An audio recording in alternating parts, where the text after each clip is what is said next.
자비교회 찬송집 150장 드립시다. 주님 말씀하시면.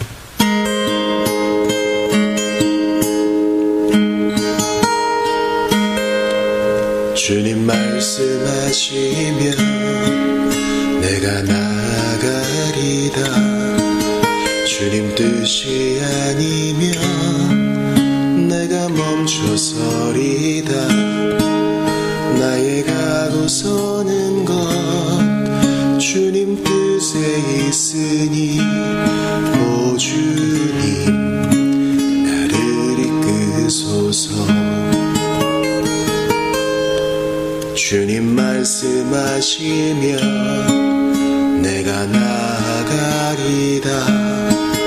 주님 뜻이 아니면 내가 멈춰서리다. 나의 가고 서는 것 주님 뜻에 있으니 오 주님 나를 이끄소서. 뜻하신 그곳에 나 있기 원합니다.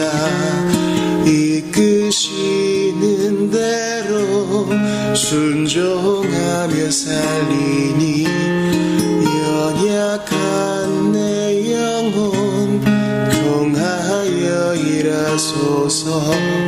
주님 나라와 그 뜻을 위하여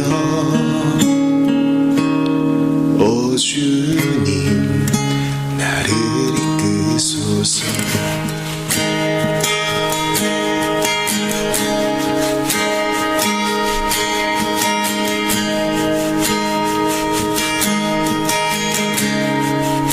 주님 말씀하시면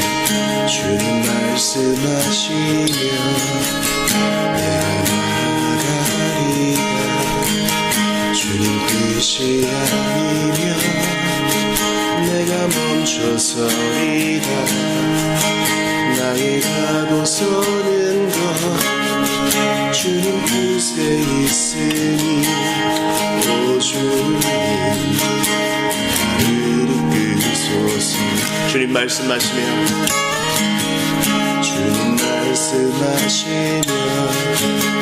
내가 나아가리다. 주님 뜻이 아니면 내가 멈춰서리다. 나의 가고 서는 것 주님 뜻에 있으니 오 주님 나를 이끄소서. 뜻하신 그곳에 나 있기 원합니다. 이끄시는 대로 순종하며 살리니 연약한 내 영혼 통하여 일하소서. 주님 나라와 그 뜻을 위하여 뜻하신 그곳에 나 있기 원합니다. 이끄시는 대로 순종하며 살리니 연약한 내 영혼 통하여 일하소서. 주님 나라와 그 뜻을 위하여 오 주님 나를 이끄소서. 오 주님 나를 이끄소서.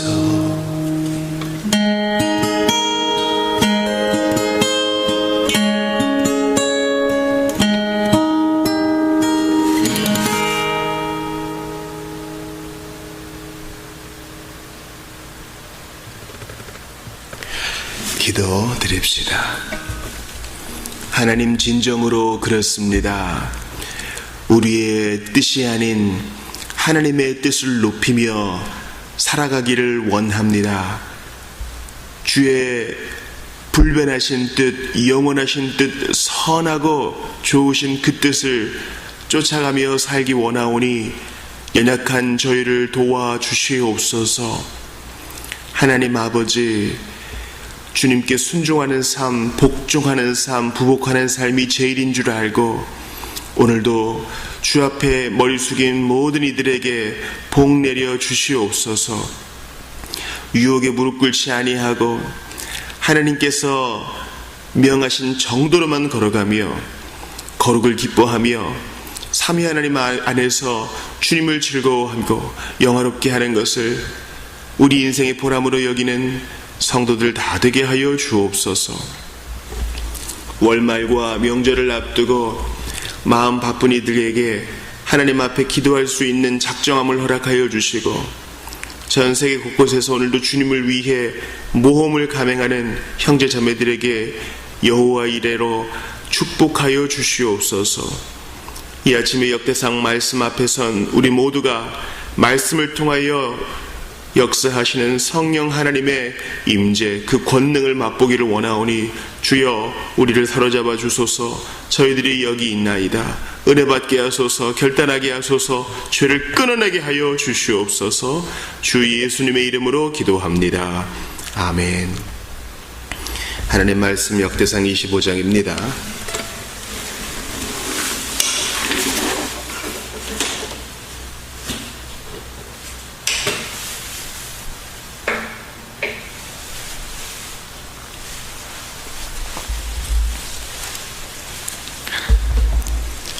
역대상 25장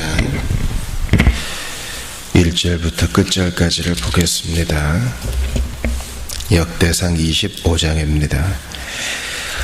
다윗이 군대 지휘관들과 더불어 아삽과 헤만과 여두둔의 자손 중에서 구별하여 섬기게 하되 수금과 비파와 재금을 잡아 신령한 놀이를 하게 하였으니 그 직무대로 일하는 자의 수효는 이러하니라.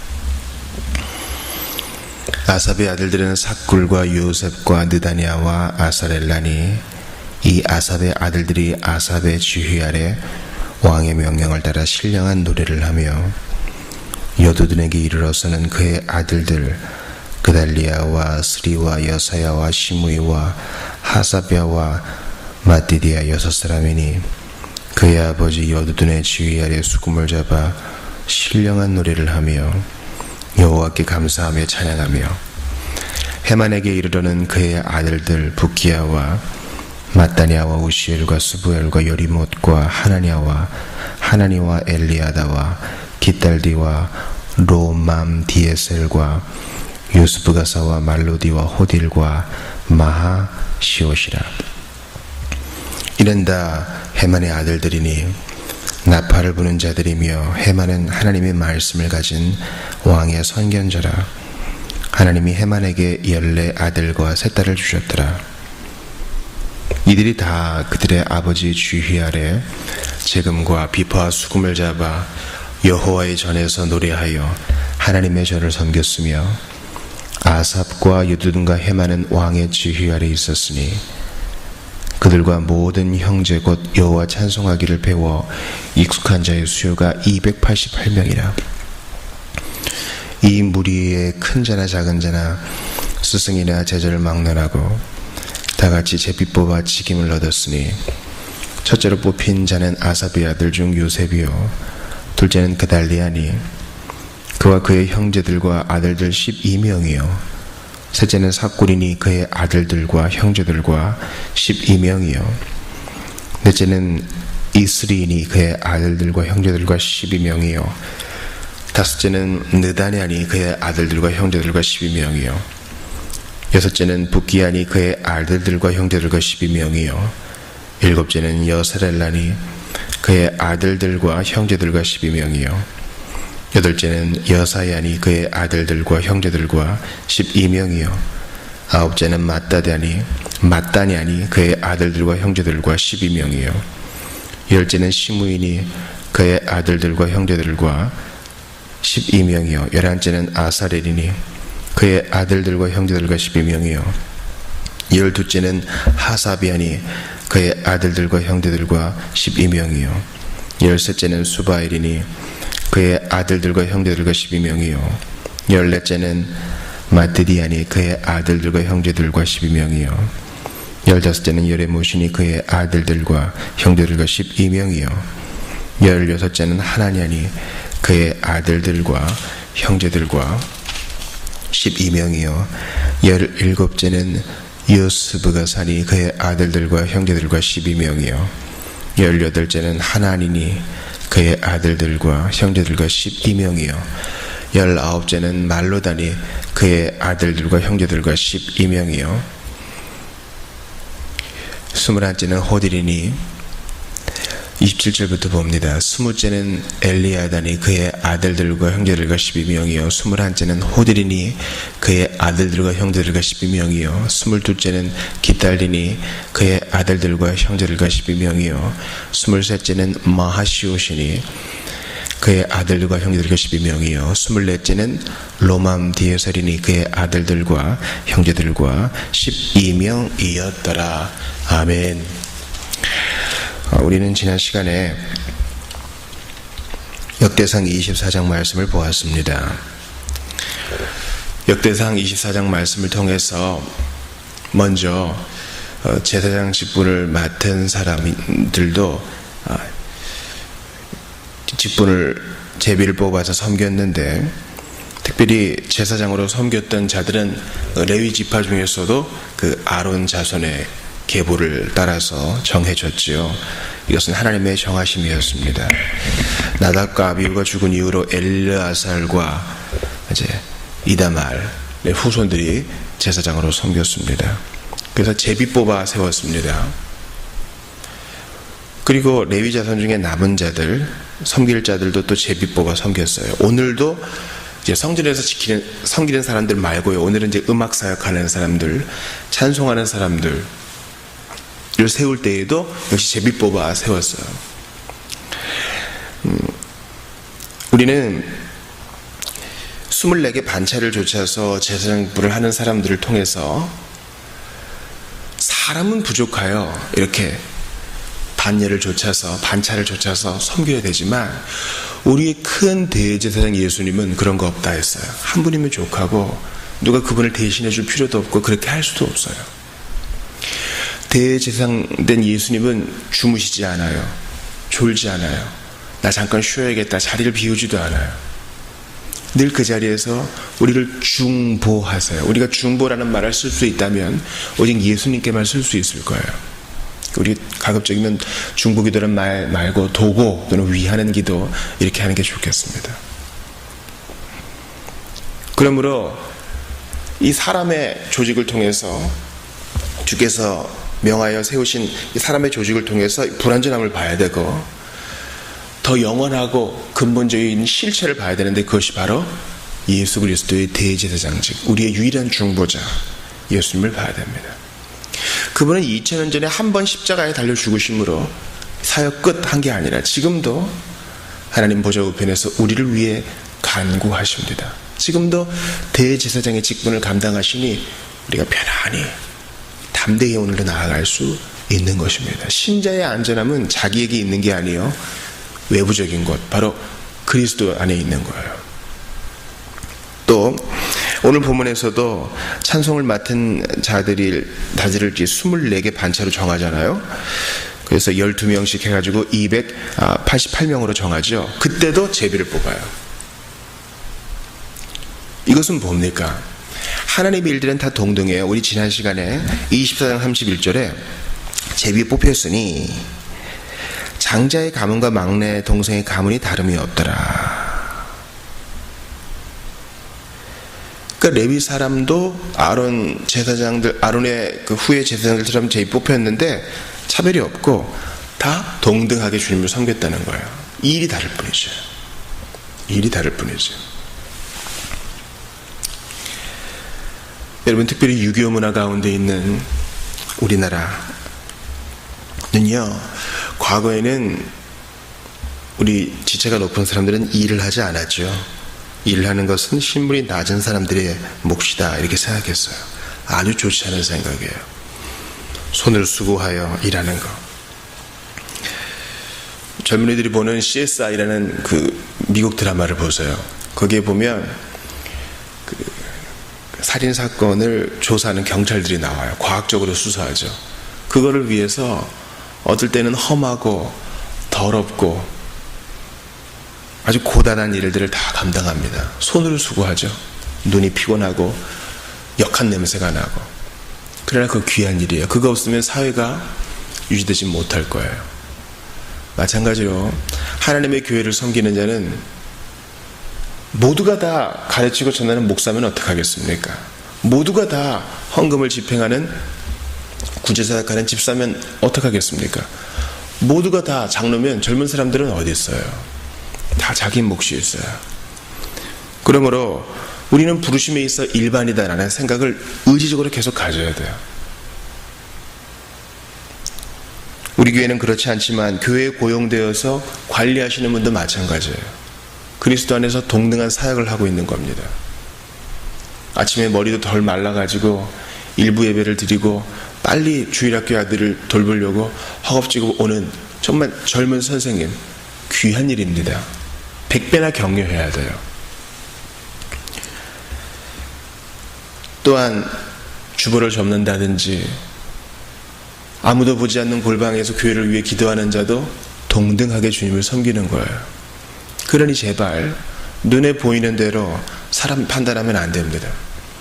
형제와 자매는 다 일반이요. 가장 어린 아이도 존중해야 되고 나이 많아 무력해 보이는 사람도 존중해야 됩니다. 다름이 없더라. 주님은 이 제비뽑음을 통하여 하나님의 뜻 앞에 굴복하게 하셨고 주님을 섬긴다 하는 자들이 교만하지 않게 하셨어요. 아, 그렇지. 내가 첫 번째로 제비뽑아야 되는데 왜 이러지? 그런 얘기 안 나오게. 하나님이 다 뜻이 있어 이 순서대로 해주신 거겠지. 특별히 오늘 본문에는요, 이 음악을 하는 사람들이 나와요. 음악을 하는 사람들은요, 조금 달라요. 뭐 예술을 하는 사람들이 다 그렇겠지만, 근데 그게 핑계거리가 될 수는 없어요. 난 음악을 하기 때문에 좀 센치하고 예민하고 좀 감성적이야. 근데 감히 나를 여기다 배치해? 기분 나빠서 못하겠어. 여기 아니면 할 데 없어? 딴 데 갈 거야. 그런 태도가 있어서는 안 된다는 겁니다. 우리는 다윗이 법궤를 가져올 때부터 음악 사역을 매우 높였다는 것을 알 수 있고요. 다윗의 장막이 있던 때부터 음악하는 이들을 잘 조직하여 배치했다는 것을 알 수 있어요. 성전을 지키는 자나 관리하는 자나 다 일반이지만 이 다윗의 특별히 역대상의 관점에서는 상당히 음악 사역에 중점을 둬요. 부인할 수 없는 사실이에요. 하나님은 황소를 드림보다 신령한 노래 기뻐하신다 했습니다. 부인할 수 없는 사실입니다. 그렇다면 정말 이렇게 주님을 섬기는 자를 제대로 훈련시켜 잘 배치하는 것이 교회의 사명이라 하겠어요. 여기에 대해서 한번 말씀을 드리겠습니다. 그동안 한국교회에는 이 음악사역에 대한 폐단이 있었습니다. 자, 하나님께서 한국교회에 복을 주셨어요. 사람이 모이고 또 물질이 모였습니다. 그래서 더 고급스러운 예배, 정성스러운 예배를 드리고 싶어 이른바 전문인들을 고용하기 시작합니다. 우리나라는 인구당 음악하는 이들이 좀 많은 편이에요. 민족성이 그렇습니다. 그래서 음악을 전공하고 있는 학생이나 졸업자들 가운데서 성가대에서 섬길 솔리스트를 뽑아요. 각 파티별로 한두 명을 더 뽑거나 해서 같이 합창을 하면 벌써 소리가 달라지거든요. 또 반주하는 사람도 전공자를 데려와다가 오르겐과 또 피아노와 각종 오케스트라를 구현하게 하고 감독하고 지휘하는 사람도 이제 유급을 데려다 씁니다.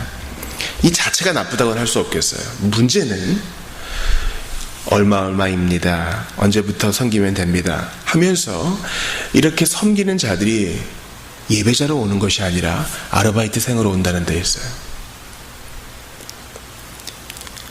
지금은 이제 선교사님으로 세움받아 수술 이후에 제2의 인생을 살고 있는 박정호 선교사님도 서울대 음대 재학 시에 이 교회 저 교회 솔리스트를 쓰면서 많은 돈을 벌어 술값으로 다 썼다 합니다. 그런 일들이 팽배해 있어요. 그러니까 예배의 질은 떨어지고 하나님이 그 예배를 기뻐하지 않는 것은 당연한 일이겠죠. 패단이 생깁니다.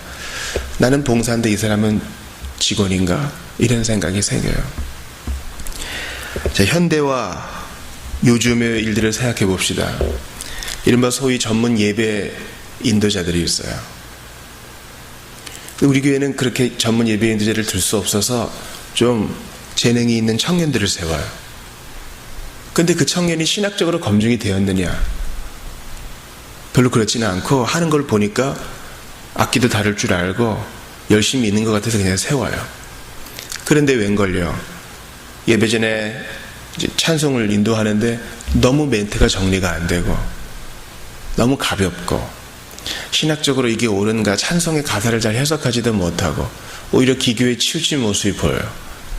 제대로 사람을 세운 게 아닙니다. 많은 교단의 헌법을 보면 목사의 직무는 양떼를 돌보는 것 외에 그 안에 찬송을 지도하는 일이 포함되어 있어요. 그러므로 우리는 성경의 음악사역을 강조한다는 것을 분명히 하고요. 조금 더디더라도 먼저 사람을 잘 키워내는 일을 해야 됩니다.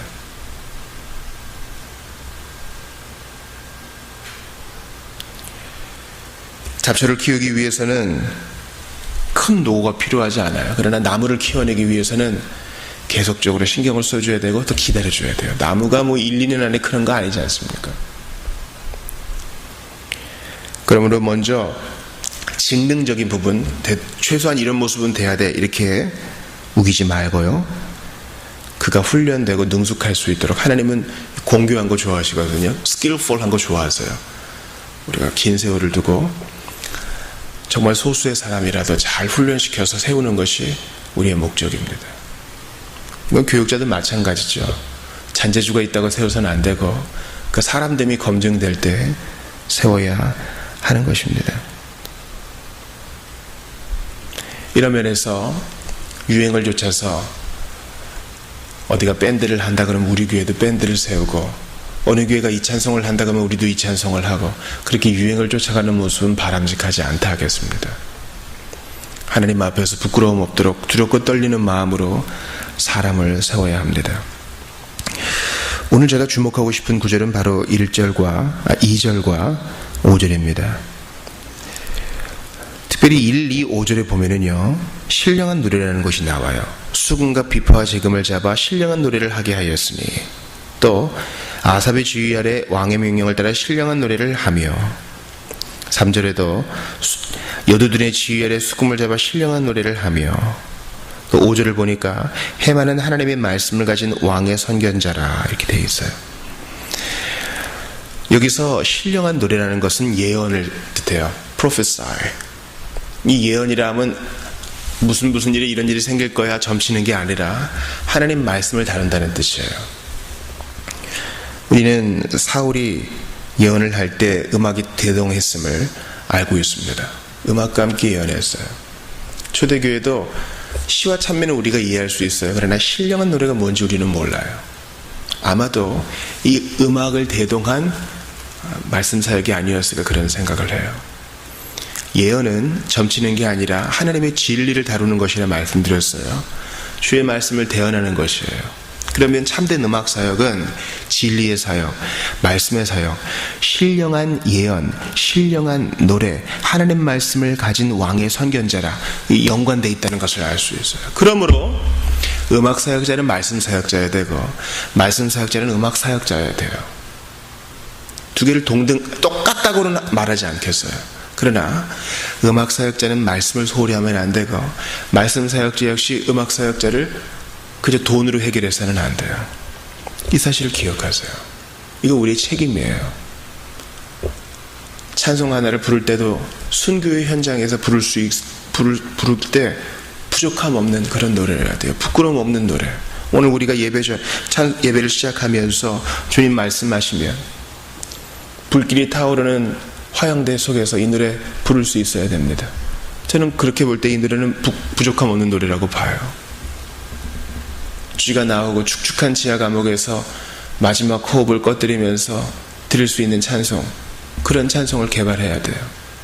그러려면 그 사람이 진리의 사람이어야 하고 교회는 그를 잘 훈련시켜야 됩니다.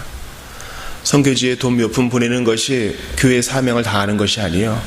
교회의 나무와 같은 젊은이들이 공부할 수 있도록 배려해주고 지원해주는 것이 교회의 사명이에요. 별로 티는 안 나죠. 주보에 한두 글자라도 더 올리려면 후원 기간을 좀 많이 늘리면 되잖아요. 근데 그 별로 중요한 거 아니고 밖으로 나팔 불지 않아도 정말 내실 있게 해야 하는 것입니다. 사랑하는 여러분, 우리 예수님은요, 복음서에 보니까 기뻐하셨다, 웃으셨다 이런 표현 잘 안 나와요. 그러나 찬미하셨다라는 표현은 나와요. 우리 주님은 찬미의 사람이에요. 우리 예수님은 찬미를 받으셔야 될 분이거든요. 근데 겸손히 노래하셔요. 겸손히 찬송하세요. 진리 되신 그분이 아버지를 높이세요. 우리도 그렇게 해야 됩니다. 예수께서 죽음과 부활로 우리에게 그 길을 보여주셨으니 우리도 흉내라도 내야 돼요. 곤고하신 가운데서 진리이신 그분이 아버지께 찬송했으니 오늘도 여러분 노래하십시오.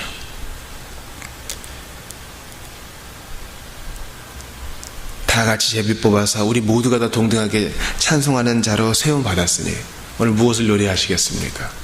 그리스도의 이름을 높이시고 성부 하나님의 계획을 찬양하시고 성령님의 힘주심을 높이세요. 삼위 하나님의 사역을 전 존재를 들어올려 찬미하십시오. 나 같은 것을 구원하신 주님의 은혜, 오늘도 인도하시고 견인하시는 주의 사랑을 높이시기를 바랍니다. 감정적으로만이 아니라 진리에 기반해서 성경을 읽다가도 노래하세요. 찬송하세요. 기도하다가도 소리를 높여 찬송하세요. 그런 일들이 우리 안에 있기를 바랍니다. 기도합시다. 하나님 아버지, 주께서 이렇게 교회의 음악 사역을 귀히 여기시고 우리가 진리에 기반하여 이 음악을 통해 찬미케 하시니 감사합니다. 진리 자체 되신 예수께서 아버지를 찬송하신 것처럼 저희도 오늘도 찬송의 하루를 살게 하여 주시옵소서. 무거운 기분과 나의 감정에 따라 사는 것이 아니요 하나님의 변함없는 이 말씀에 사로잡혀 노래하며 주님을 기쁘시게 하는 자가 다 되게 하옵소서. 예수님의 이름으로 기도합니다. 아멘. 개인 기도하시고 돌아가시기 바랍니다.